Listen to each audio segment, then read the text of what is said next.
Welcome back, everyone. We're diving into some really fascinating stuff today. It's a unique approach to understanding and overcoming suffering, kind of like a toolkit for your mind. Definitely a unique approach. Yeah, so we're looking at these eight, what they call tokens from the book, 8 tokens to eradicate the roots of suffering. Yeah. It's not your typical self-help book, more like a guide, almost a set of mantras or little nuggets of wisdom you can call on when things get rough. Exactly. These tokens, they each have a specific phrase and a purpose, a way to kind of shift your perspective, and find a little bit of inner peace. Right. Okay. So each of these tokens has like a specific purpose, right? Almost like a tool you can pull out when you need it. Yeah, exactly. Like if you're feeling overwhelmed or stressed, there's a specific token for that.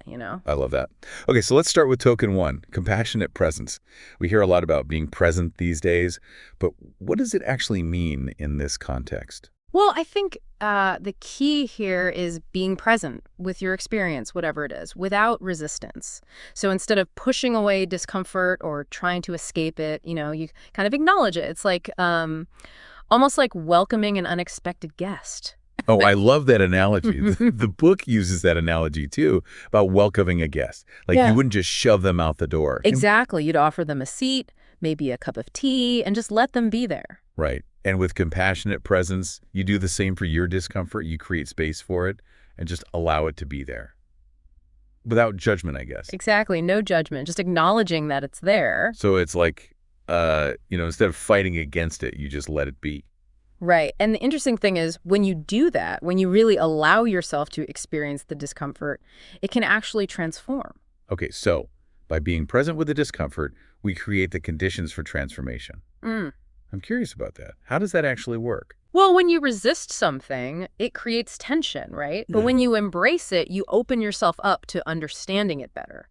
It's in those moments of acceptance that we can really start to see things more clearly and to gain valuable insights. Makes sense. So we're not talking about liking or enjoying the discomfort, but rather changing our relationship to it. Exactly. It's a subtle but really profound shift. It's like instead of being the enemy, discomfort becomes your teacher in a way, guiding you towards self-awareness and wisdom. Interesting. Now, how do we actually do that? How do we move from just being present with our discomfort to actually gaining some distance from it? Is that where the next token comes in? Detached observation. Exactly. This one's all about witnessing your emotions and sensations without getting completely swept away by them, creating a little bit of space between yourself and your experience so you can see things a bit more objectively. Right, so it's like watching the clouds drift by. You observe them without trying to control them. Perfect analogy. You just acknowledge them as they pass through. You don't try to grab onto them or push them away. Okay, so we're not suppressing our feelings, but we are observing them with a sense of, I guess, detachment. Detachment and curiosity, recognizing that they're like those clouds, constantly changing, coming and going. And just because we have a thought or a feeling doesn't mean we have to believe it or get caught up in it. Exactly. We can choose how we want to respond to it. Okay, so compassionate presence invites us to just be with our experience. And then detached observation helps us gain a wider perspective. Both seem to lead to accepting what is, even when it's uncomfortable. Yes, and that acceptance, that's key to reducing suffering, which leads us perfectly to our next token, embracing impermanence. Right, embracing the fact that everything changes, that nothing lasts forever. And especially when things are tough, that can be a very comforting thought. Knowing that this too shall pass. Yes, that it's not going to last forever. And it can help you to loosen that grip on needing to control everything. Okay, I like that. The book uses the imagery of waves on the ocean, right? Yes, they rise and fall, they crash and recede.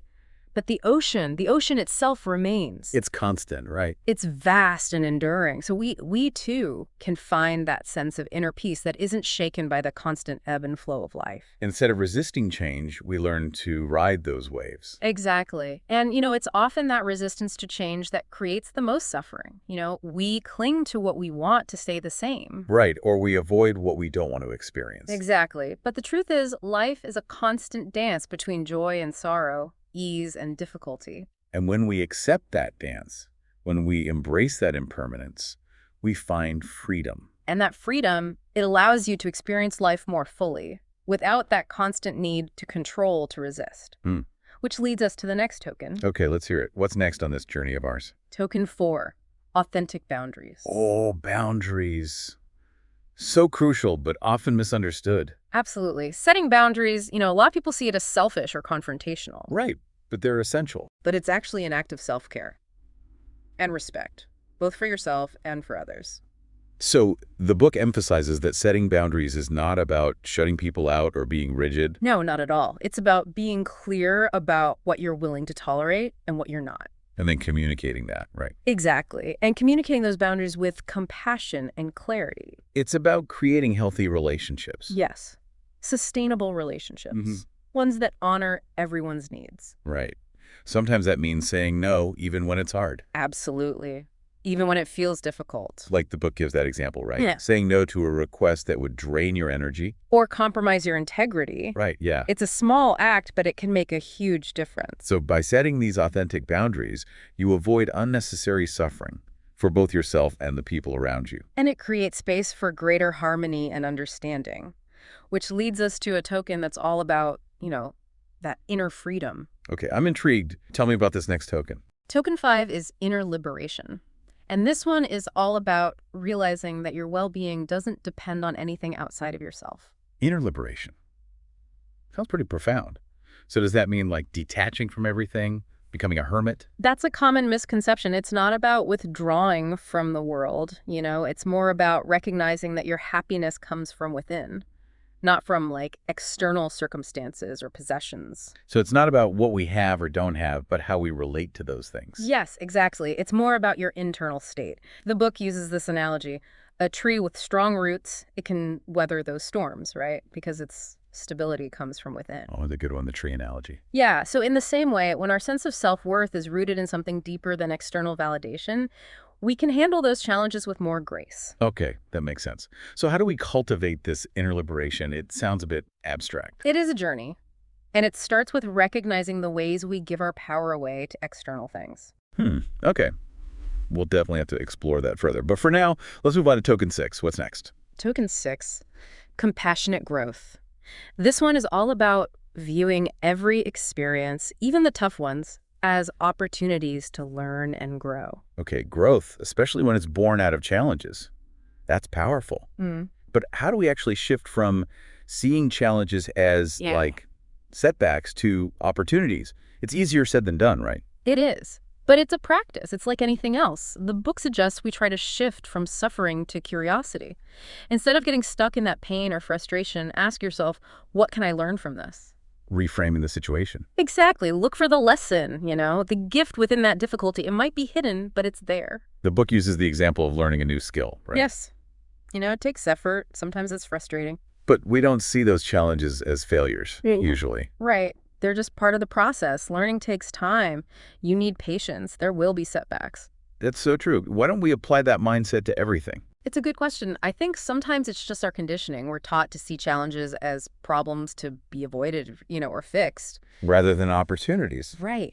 What if we could shift that perspective? Embrace those imperfections. Exactly. And that's what compassionate growth invites us to do. To recognize that every experience, good or bad, can teach us something. Yes.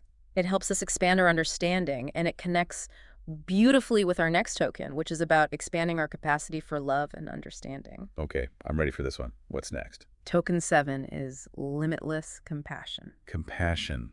So powerful. But in a world that feels so divided, how do we cultivate that, limitless compassion? Well, I think a good place to start is with recognizing our shared humanity. At the core, we all experience similar things: joy, sorrow, love, loss. Right. The book uses that image of a warm light that encompasses all beings. Exactly. It's a good reminder that beneath the surface, we're all connected. And when we can see ourselves in others, it's easier to let go of judgment. Yes. And that resentment, you start to see things differently, with more understanding. Like that saying, everyone you meet is fighting a battle you know nothing about. Right. And compassion, it's not just about being nice, it's about recognizing the inherent worth of every being. Even those who we see as different. Yes, even those who've hurt us. So it's about seeing beyond the surface, beyond those labels and judgments. Yeah. Recognizing that spark of divinity in everyone. Beautifully put. And when we can tap into that, we experience a sense of peace and connection that goes beyond just ourselves. That leads perfectly into that final token, right? Which is all about peace and contentment. Yes. Token 8, true contentment. This one's presented as the essence of liberation, realizing that we are already complete, enough just as we are. Contentment, something we all seem to crave. But in a world that's constantly telling us we need more, how do we find that true contentment? Right, it's that paradox, isn't it? We're always searching for something outside of ourselves. But true contentment, it comes from within. It's about letting go of that striving. Yes, and recognizing the abundance that's already there. I love that analogy the book uses, the clear, still pond. Oh, yes, that reflects the sky perfectly.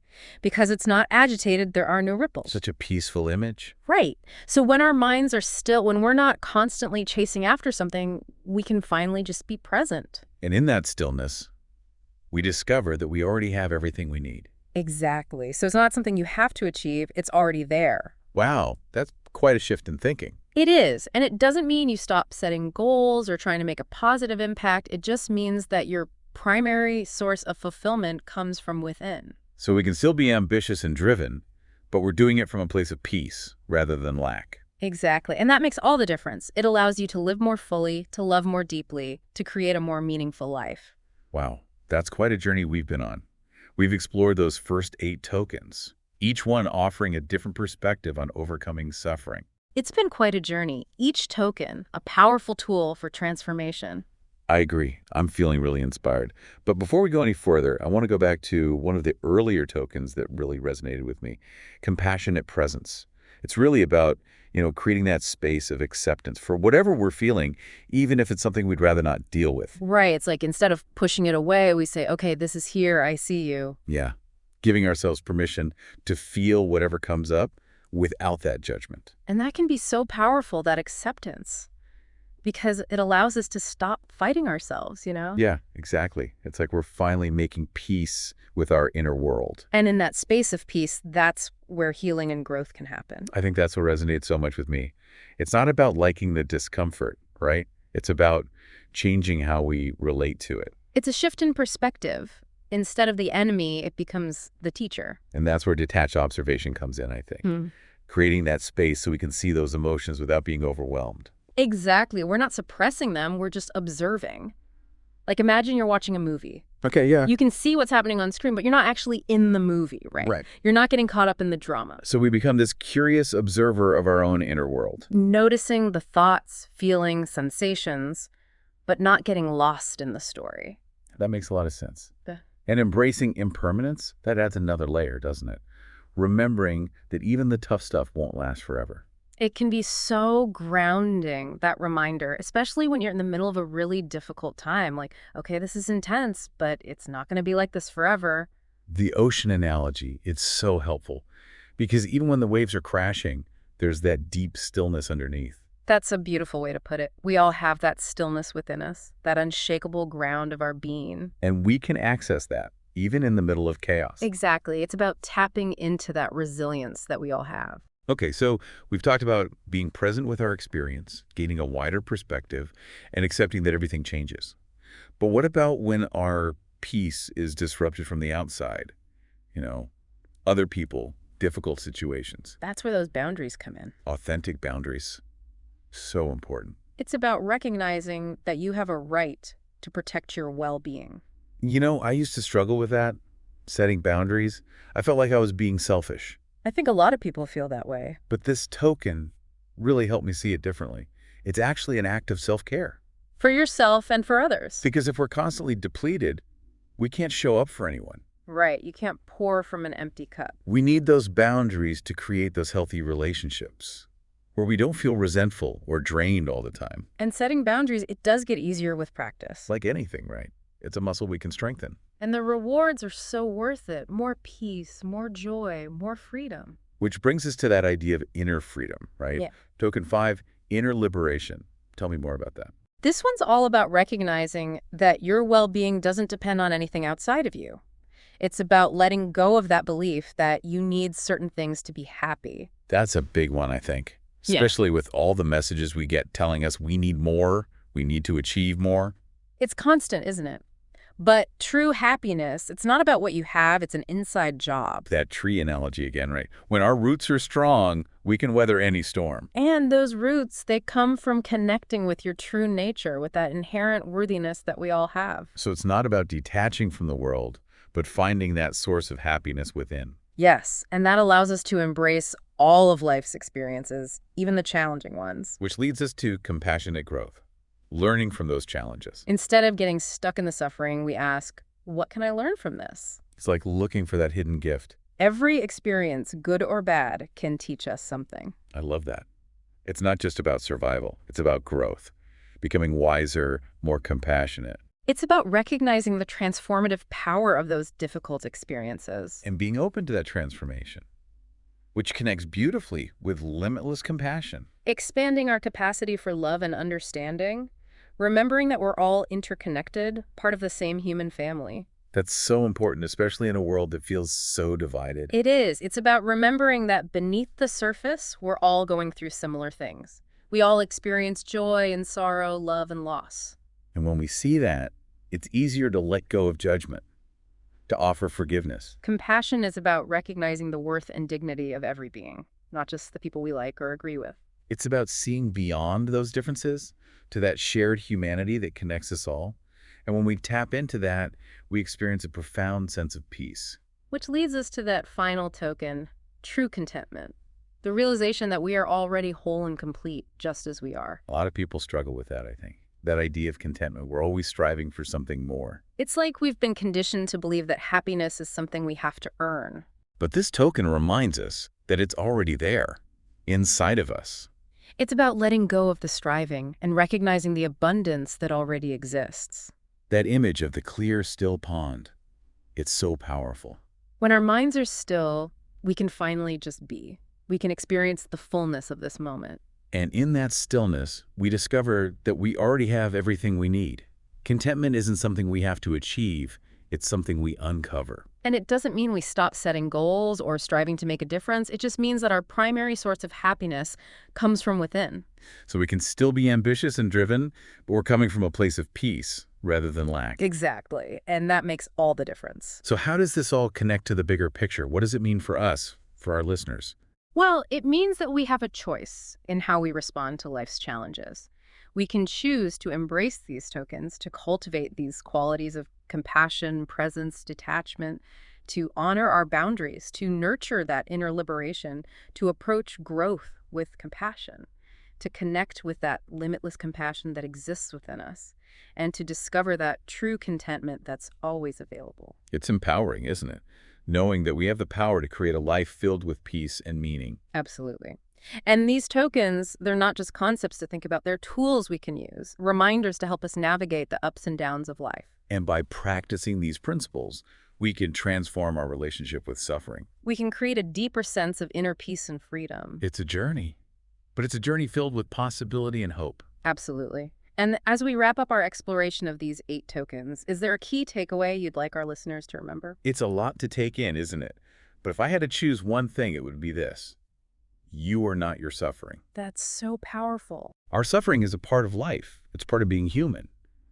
But it doesn't define us. We are so much more than our pain, our fears. And these tokens, they offer a path to remembering that. Remembering our true nature, our wholeness, that potential for peace and joy that we all have within us. Beautifully said. And you know, the beautiful thing about these tokens is they're not just for us as individuals. They can impact our relationships, our communities, even the world around us. Yeah, they really can. Imagine a world where everyone was living by these principles, where compassion and understanding were at the forefront of every interaction. It's a beautiful vision, isn't it? It really is. It's like that ripple effect, right? It starts with each of us, and then just spreads outwards. Exactly, creating a more peaceful and harmonious world. So by cultivating these qualities within ourselves, we're not only creating a more peaceful life for ourselves, but also contributing to a better world for everyone. It's about recognizing that interconnectedness, that shared humanity, and remembering that we all have the power to make a difference. No matter how small it might seem. So as we wrap up this deep dive into the 8 tokens to eradicate the roots of suffering, is there one final thought-provoking question you'd like to leave our listeners with? That's a good one. I think If I had to choose just one, it would be this. If you could pick one token to really focus on, which one would it be and why? How do you think that choice might ripple outward, impacting not just your own well-being, but the well-being of everyone around you? It's a really powerful question to consider. And it's a good reminder that even though we've been exploring these tokens individually, they're all connected. Exactly. It's not about mastering one and ignoring the others. It's about finding that balance that works for you. Weaving them into your life in a way that feels authentic. Exactly. So as you go about your day, remember these tokens. Remember compassionate presence, detached observation, embracing impermanence, authentic boundaries, that inner liberation, that compassionate growth, that limitless compassion, and that true contentment. It's a lot to remember, but they're all there for us whenever we need them. Yeah. And remember, you're not alone on this journey. We're all in this together, supporting each other as we navigate life and work towards creating a more peaceful, loving world. Thank you for joining us on this deep dive. We hope you found some valuable insights and maybe some tools to help you on your own journey toward greater peace and well-being. Until next time, may you find peace, clarity, and liberation on your path.